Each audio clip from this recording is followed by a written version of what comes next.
The wedding was grand, filled with music, laughter, and joy. But when the sun set and the last drumbeat faded, the real night began. The wedding night. Obaina and Isam stood inside the most luxurious hotel in town.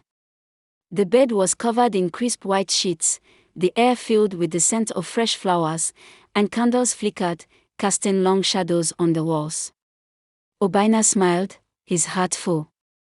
He held Isam's hands and whispered, "My love, you are now my wife. Tonight, nothing will come between us." Isam's heart pounded. Her hands turned cold, and her legs felt weak. She had seen this before, the same night, the same moment, the same fear. She tried to step back, but Obaina only laughed. "Don't be shy, my wife. You belong to me now." She took a deep breath. There was no escape. Slowly, with trembling hands, she removed her clothes. Obaina, eager and lost in the moment, reached for her. But as he undressed her, something felt strange. Confused, he turned on the main lights. And the moment his eyes took in what lay before him, he let out a blood-curdling scream. His voice echoed through the entire hotel. There, between Isam's thighs, were two female private parts, one in the usual place, the other slightly below it. It was unnatural. It was beyond human understanding. Obaina stumbled backward, his face twisting in horror. What is this?" he gasped. His legs wobbled, knocking over a wooden chair. His heartbeat roared like a war drum. A sudden knock at the door. "Obaina, what is happening?" More knocks.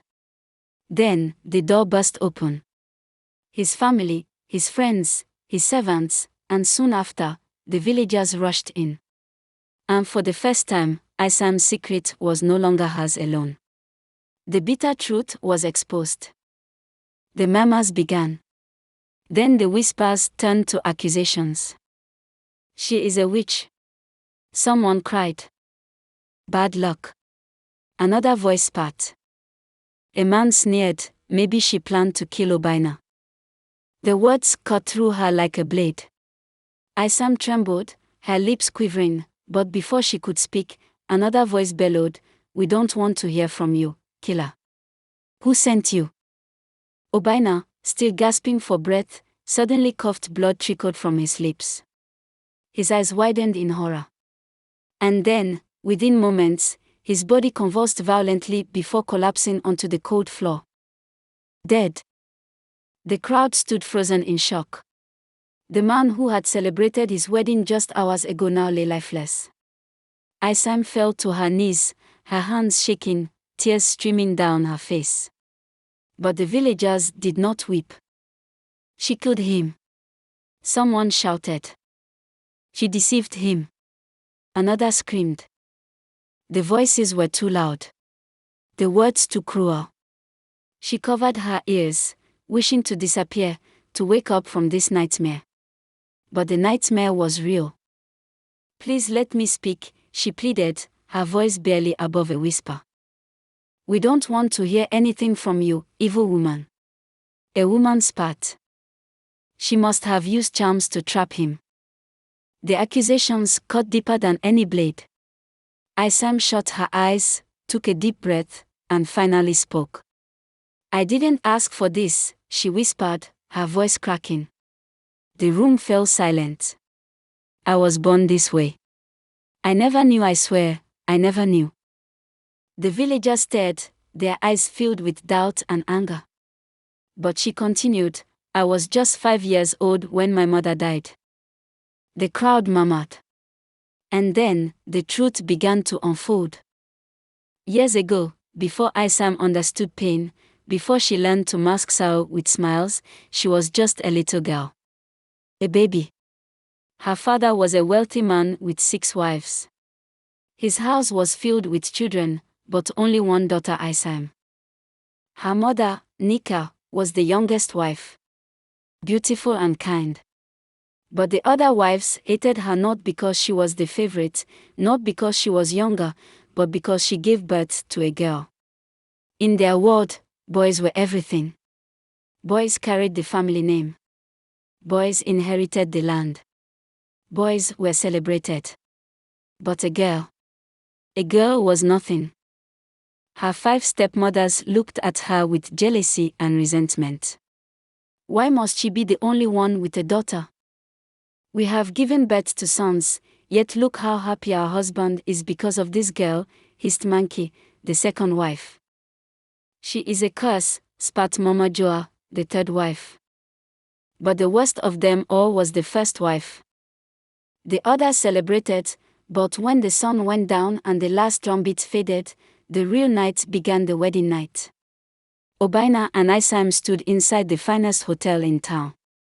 The bed was covered in white sheets, the air smelled of fresh flowers, and candles flickered, casting long shadows on the walls. Obaina smiled, he was ready. He held Isam's hands. My love, you are now my wife. Tonight, nothing will come between us. Isam's heart pounded. Her hands turned cold, her legs felt weak. She had seen this before, the same night, the same moment, the same fear. She tried to move away, but Obaina only laughed. Don't be shy, my wife. You belong to me now. Isam took a deep breath. No escape. Slowly and hesitantly, she removed her clothes. Obaina, already high in the mood, reached for her, but as he undressed her, he felt something strange.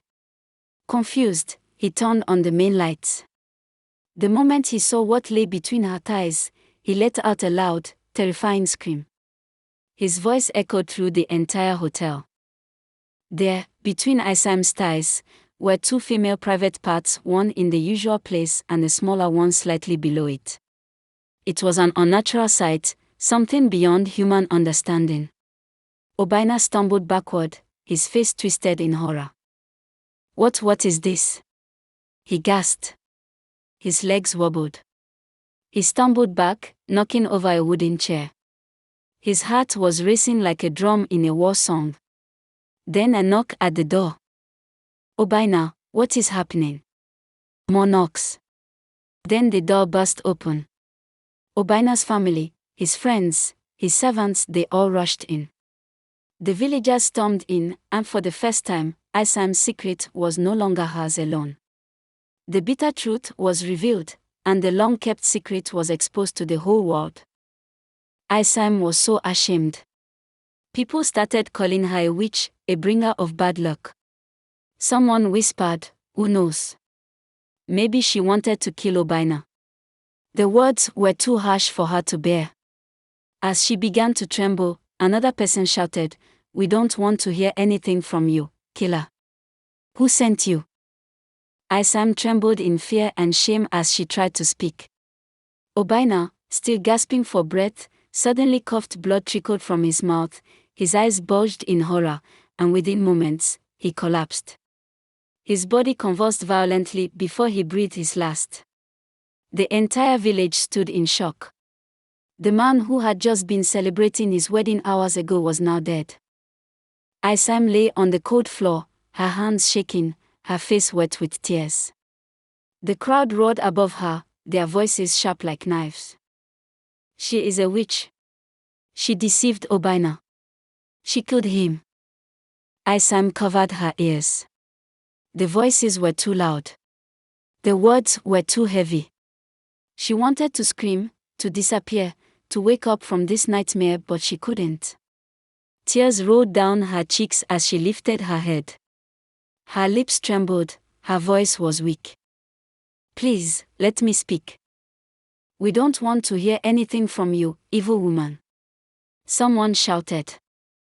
She must have used charms to trap Obaina. Another accused. Isam shut her eyes, took a deep breath, and then she spoke. I didn't ask for this, she said, her voice cracking. The room fell silent. I was born this way. I never knew, I swear, I never knew. The villagers stared, their eyes filled with doubt and anger, but Isam continued. I was just 5 years old when my mother died, she whispered. The crowd murmured. Then the truth began to unfold. Many years ago, before Isam knew the meaning of pain, before she learned how to smile to hide her sorrow, she was just a little girl, a baby. Her father was a rich man with 6 wives. His house was full of children, but only one daughter, Isam. Her mother, Nika, was the youngest wife. She was beautiful and kind, but the other wives hated her not because she was the favorite, not because she was younger. They hated her because she gave birth to a girl. In the household, boys were everything. Boys carried the family name. Boys inherited the land. Boys were celebrated. But a girl was nothing. Isam's 5 stepmothers looked at her with jealousy and hatred. Why must she be the only one with a daughter? Mama Chidi, the first wife, was the most powerful among them. She was the oldest, the most dangerous, and her heart was blacker than the darkest night. One evening, as the sun set behind the hills, Mama Chidi made a terrible decision. "This girl will never know happiness," she whispered. "I will make sure of it." That night, my mother drank palm wine, but she never woke up. They said it was the gods, but I know the truth. She was poisoned. The people gasped. Some covered their mouths. Others shook their heads. After she died, my stepmothers turned me into a slave. I woke up before the sun and slept long after the moon had risen. I fetched water, cooked, cleaned, washed their clothes, yet I was never allowed to eat enough food. They made me sleep on the cold kitchen floor while the sons lay on soft mats. Isam's voice broke, but she kept going. I smiled, I laughed. I believed one day things would change. She paused, her chest rising and falling. But I did not know, she whispered, that they had done something terrible to me when I was just a baby. The crowd held their breath. The elders leaned in closer. Isam wiped her tears. I never knew until tonight. A long time ago, deep in the heart of the forest, there lived a wicked herbalist. His heart was dark, his eyes red like burning coal, and his voice as dry as harmattan wind. People feared him. They said he could turn a man into a goat with just a whistle. One night, when the moon was hidden behind thick clouds, Mama Chidi crept into the forest, carrying a black clay pot. Her wrapper was tied tight around her chest, her feet bare, her eyes full of wickedness. She walked deep into the forest, where the air smelled of rotten leaves and spirits whispered through the trees. When she reached the old herbalist's hut, she knocked 3 times. "Who dares disturb me at this hour?" A voice growled from inside. "It is me, Great One," Mama Chidi said, her voice shaking. "I need your help." The door creaked open, and the herbalist peered at her with his red, shining eyes. His teeth were yellow like old bones. "Speak," he said. Mama Chidi stepped forward and whispered, "I want to ruin her life forever." The herbalist's lips curled into a wicked smile. "A baby? You wish to curse a child?" He chuckled. "You are more wicked than I thought." And so, the curse was born. Isam's body trembled, her eyes burned with unshed tears, and her feet felt as though stones were tied to them. She turned to her father, the man she had called Papa since she was a child. He stood at the front, his arms folded across his chest, his face a mask of stone. His eyes did not meet hers. He did not say a word. "Papa, please." Isam's voice cracked, raw with desperation. But he did not move. He did nothing. Her heart shattered.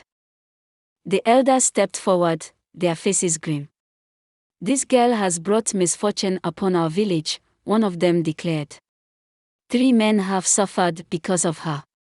One is blind. One is mute. One is dead.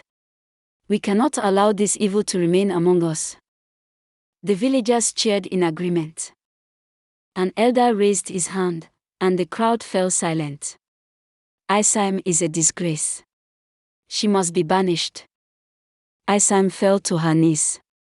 Please, I didn't do anything. I didn't know. She sobbed. But no one listened. A strong man grabbed one of her arms. Another seized the other. They dragged her forward. Papa, help me! She screamed. But her father turned away. Her own blood had abandoned her. Tears blurred her vision as the crowd spat at her, threw sand in her face. The first stone struck her back. Then another. And another. She ran. She ran as fast as her legs could carry her. The village gate swung open, and the moment she stepped past them, they slammed shut. She was no longer one of them. She was an outcast. The forest swallowed her whole. It was dark and cold. The trees whispered secrets to the wind, and night creatures called to each other in the distance.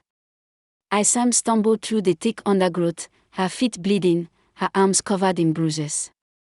But the pain in her heart was far worse than the pain in her body. Why? She whispered to the wind. Why me?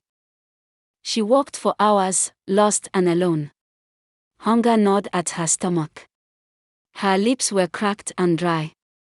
The chill of the night sank into her bones. At last, her legs gave out. She collapsed at the root of an old tree, calling into herself, shivering against the cold ground. She had lost everything. Her home. Her family. Her name. Her world had ended. But fate was not done with her yet.